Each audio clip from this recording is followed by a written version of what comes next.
Morning dears. बात करते हैं आज गोल्ड के पोजीशन की। पहले हम अपनी कल की एनालाइज देख लेते हैं।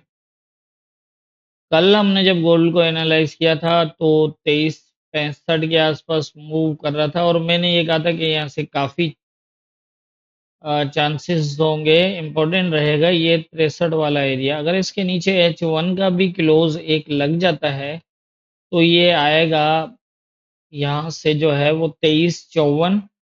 और अगर इस एरिया को ये ब्रेक ना करे और स्टे करे तो ये जा सकता है ऊपर। अगर ये यहाँ से सपोर्ट लेकर ऊपर की तरफ मूव करता है तो फिर ये जो 2382 का एरिया है यहाँ तक जा सकता है। और अगर यहाँ से ये रिजेक्शन शो करता है या यहाँ से रिजेक्ट होता है तो ये आएगा दोबारा 2354 तक और यहाँ से फिर जो है वो फिर दोबारा एक बाइंग होगी। और अगर ये यहाँ से नीचे आ जाता है तो यहाँ से इस एरिया पे देखिएगा, अगर ये एरिया ब्रेक क्लोज हो जाता है तो फिर ये नीचे जा सकता है। इस तरह की पोजीशन बन सकती है, 2342 से ऊपर जाएगा। और अगर ये 2354 को स्टे करता है तो फिर यहाँ से 2382 तक जाएगा। तो अभी ऐसी सिचुएशन के अंदर देखें, मार्केट को समझने का बड़ा आसान सा तरीका है। 63 के नीचे H1 का क्लोज लगा, यहाँ हमें ये समझ आ गई, ये कंफर्मेशन मिल गई कि मार्केट जाएगी 2354 तक। अब यहाँ से एक 100 पिप की ट्रेड भी बनती है, ठीक है। एक चीज़ ये है और दूसरा ये है कि अगर यही मैंने कहा था कि अगर ये यहाँ से नीचे आया तो आप देखिएगा, अगर इसको स्टे करता है तो यहाँ से ऊपर जाएगा। तो यहाँ से पहले ही पता है हमें कि 2354 पे आएगा और अगर 2354 को ये हमें यहाँ पर स्टे देता है तो हम यहाँ से बाय करेंगे, ठीक है। और अगर सेल करना है तो भी यहाँ से तकरीबन जो है वो 100 पे जो है मूव हुई। तो अब ये यहाँ पर हुई और यहाँ पर आप देखें कि बिल्कुल प्रॉपर जो है वो इसने यहाँ पर स्टे दिखाया है। सिर्फ 1 मिनट का एक कैंडल इसने नीचे क्लोज किया और उसके बाद ले जाके ऊपर क्लोजिंग दी इसने। और यहाँ से जो है वो ये अभी आप देखें कि 2382 के पास मूव कर रहा है। तो इस तरह से जो है वो हमारी एनालाइज के बेस पे जो है ट्रेड करनी होती है। सिर्फ और सिर्फ जहाँ जो लेवल बताया जाता है उसकी कंफर्मेशन के बेस पे आप उस साइड जो है वो कर सकते हैं। जिस तरह ये H1 का क्लोज था, जैसे इसने क्लोज लगाया आप देखें कि यहाँ पर यहाँ से जो है वो सीधा नीचे ही आया है और यहाँ से फिर दोबारा स्टे करने के बाद ऊपर गया है। तो इस तरह की पोजीशन होती है हमारी एनालाइज के। जहाँ H4 का बताया जाता है वहाँ पर थोड़ा वो H4 के क्लोज का देखें। जहाँ H4 का क्लोज लगता है उसके हिसाब से जो बताया जाता है लेवल, वहां तक मार्केट जाने के चांसेस होते हैं। तो वहां से उस साइड मूव होगी, फिर चाहे वो सेल में हो या फिर बाय में। तो उस तरह से जो है वो हम उस अपने मेथड के बेस पे, इस लेवल्स के बेस पे ट्रेड कर सकते हैं। तो ये हमारी कल की एनालाइज और मार्केट की मूवमेंट। अब देख लेते हैं आज के इम्पोर्टेंट एरियाज क्या होंगे। आज के इम्पोर्टेंट एरियाज की अगर हम बात करें तो इस टाइम मार्केट एक रेजिस्टेंट एरिया के नीचे स्टे कर रही है। जैसे हमारा ये कल वाला लेवल था, अभी तक फिलहाल तो ब्रेक नहीं हुआ है, इसके नीचे स्टे कर रहा है। लेकिन ये नीचे से प्रॉपर एक बुलिश क्लोज की पोजीशन में मूव कर रहा है। अब देखते हैं यहाँ पर क्या पोजीशन बनती है। अब यहाँ पर जो है वो पॉइंट नोट करिएगा, ये ऊपर के एरियाज जो हैं, अगर तो ये इस एरिया से ऊपर 80 वाला जो एरिया है, 84 जो, इससे ऊपर अगर H4 का क्लोज होता है तो फिर ये 90 तक जाने के बाद रिजेक्ट हो शायद। लेकिन यहाँ की रिजेक्शन पे ये आएगा तकरीबन 2365 के पास, पॉसिबल है काफ़ी हद तक। और अगर ये 2365 तक आता है तो यहाँ से फिर दोबारा अपसाइड मूव कर सकता है। एक पोजीशन तो ये है कि अगर ये यहाँ से रिजेक्ट होता है तो इसको नोट करिएगा यहाँ तक। अगर यहाँ से स्टे दिखाता है तो ये दोबारा सेम एरिया तक देखिएगा। इससे ऊपर जब तक H4 का क्लोज नहीं लगता तब तक आप जो है वो इसको बाइंग मत देखिएगा ऊपर के एरियाज में। क्योंकि मुझे ये वाला जो अब राउंड बाय के अंदर लग रहा है, ये जो बाय में जा रहा है, ये शायद लास्ट राउंड हो बाय का। इसके बाद देखते हैं। खैर, माइंड खराब करने वाली बात तो नहीं करना चाहता, लेकिन ये है कि मेरा ख्याल है कि ये लास्ट राउंड होगा ऊपर का। उसके बाद शायद ये नीचे के लेवल टेस्ट करे।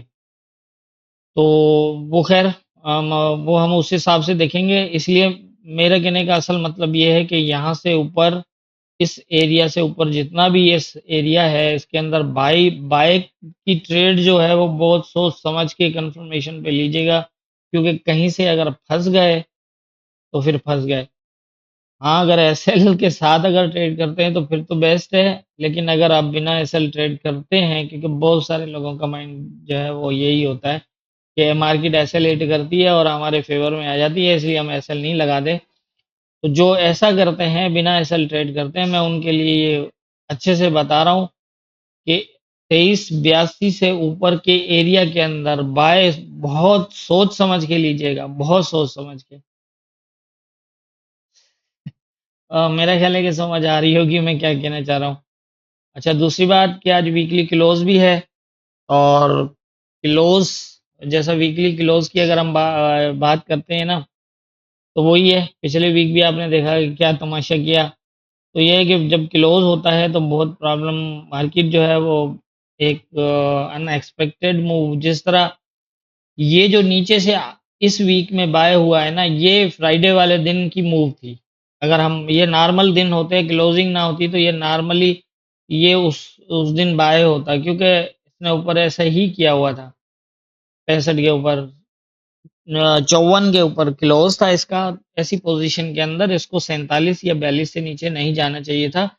और 47-42 से जो है वो, मतलब इन एरिया से 23-42-47 से इसको बाय होके फिर ये अगर इसको सेल करता, तो इस वीक में इसको सेल की तरफ होना चाहिए था। लेकिन वो ऐसा नहीं हुआ और उसने फ्राइडे को इसने जाके वो एक लो टेस्ट किया। और ये सब कुछ इस तरह की पोजीशन तब बनती है जब क्लोजिंग हो। उस दिन वीक भी था क्लोज, तो मंथ भी था। तो इसलिए हमेशा क्लोजिंग के दिन जो है वो ध्यान रखें। मूव फिर पूरी तो होती है, लेकिन यहाँ जो अनएक्सपेक्टेड का मतलब ये होता है कि अगर 54 को ब्रेक करता है तो इसको 47 से 42 को, 42 तक लो लगा के ऊपर बाय होना चाहिए, जो वैसे मतलब हमारा मेथड के हिसाब से होता है। लेकिन इसने जो है वो नीचे वो एक लो लगा दिया, मतलब 23-16 तक चला गया।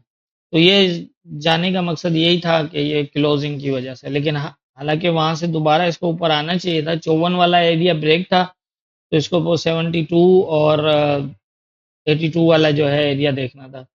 तो ये वहां से 42 से 47 वाले एरिया से बुलिश होके देखना था, लेकिन इसने जो है वो एक लो लगा के फिर आके ऊपर आया। तो इसलिए इस तरह की पोजीशन बनती है। बाकी अनएक्सपेक्टेड का ये मतलब ये नहीं होता कि अ, कोई ऐसी लेवल ब्रेक भी करे और मार्केट उसके फेवर में ना जाए, या मतलब जिस तरह की पोजीशन बताई जाती है उस तरह ना हो।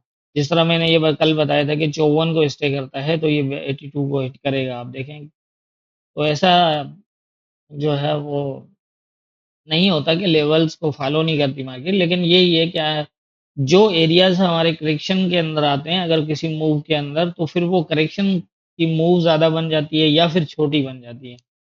तो इसलिए ये चीज़ होती है। इसलिए लेवल टू लेवल ध्यान रखिएगा कंफर्मेशन के साथ। तो एक तो ये हो गया, अगर ये यहाँ से रिजेक्ट होता है तो यहाँ तक। और अगर ये इस एरिया के नीचे H1 का भी लगा देता है क्लोज, तो फिर दोबारा आ जाएगा यहाँ तक। और 54 का एरिया अगर ब्रेक क्लोज हो गया H4 में, तो इसकी बाइंग हो गई खत्म। 54 के एरिया के नीचे अगर ये क्लोज करता है H4, तो ये दोबारा टेस्ट करेगा यहाँ पर, और यहाँ से टेस्ट करने के बाद फिर जो है वो इसके अंदर जो इसने हाई लगाना था लगा दिया, कहानी हो गई इसकी खत्म। और बाकी अभी यही इम्पोर्टेंट एरिया है। और इसके ऊपर मैंने आपको बता दिया, जैसे ये है 2390 से 95 है। और अगर ये भी ब्रेक करता है तो फिर इससे ऊपर जो है वो 2407 से 2413 है। लेकिन बाइंग सोच समझ के ही लीजिएगा। ऊपर H4 के लेवल ब्रेक जब तक ना करके क्लोज हो, इट मीन्स कि अगर इसके ऊपर जब तक H4 का क्लोज ना हो और इसके ऊपर अगर ये H4 का क्लोज भी करेगा तो भी ये दोबारा नीचे ही आएगा, ज़्यादा चांसेस होंगे। लेकिन ये होगा कि फिर जहाँ तक मेरा ख्याल है कि अगर इसके ऊपर H4 का क्लोज भी करता है तो ये 2390 से 95 वाले के एरिया के आसपास से होके फिर दोबारा यहाँ तक आने के चांसेस हो जाएंगे, दोबारा फिर होगा इसके दोबारा आने के चांसेस होंगे। तो इसी तरह से ही इसको देखिएगा। फिलहाल जो मेरी नॉलेज है उसके हिसाब से मुझे मार्केट के अंदर यहाँ पर यही लग रहा है। बाइंग के अंदर थोड़ा सा ध्यान दीजिएगा, बाइंग बिना कंफर्मेशन बिल्कुल भी मत करिएगा, ये मैं आपको बता रहा हूँ। बाकी आपकी